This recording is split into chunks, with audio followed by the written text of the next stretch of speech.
আপনার তো গিলিস বুকে নামটা উঠে যাবে। আপনি কোনো চিন্তা ভাবনা কোনো কিছু করার প্রয়োজন নেই। কালকে আমরা পত্রিকায় ছেপে দেবো, বিনোদন বক্স কেসিপি নিউজে কালকে প্রচার হয়ে যাবে সারা বাংলাদেশ এবং সারা বিশ্ব দেখবে এটা, যে আপনি একটি মানুষের পেটে কিভাবে একটি প্রাণীর জন্ম দিয়েছেন। যার বাচ্চাটা হয়েছে তার যদি ডিএনএ টেস্ট করা হয়, এটা কি ছাগলের হবে না আপনার হবে? আপনি কি বোঝাতে চাচ্ছেন আমাকে? আমি একটা ডাক্তার, আমি একটা পশু ডাক্তার, আমারও একটা সম্মান আছে। আপনি কি বোঝাতে চাচ্ছেন? উল্টো পাল্টা প্রশ্ন করছেন। আপনি বোঝাতে চাচ্ছেন নাকি আপনি? আমার একটা সম্মান আছে। আমি হয় পশু ডাক্তার হতে পারি, কিন্তু আমারও একটা আত্মসম্মান আছে। আমারও 1-20-50 লোক আমারও চেনে।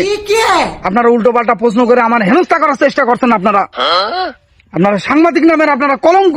রেগে যাচ্ছেন কেন? আমরা তো বিভিন্ন ধরনের প্রশ্ন করতেই পারি।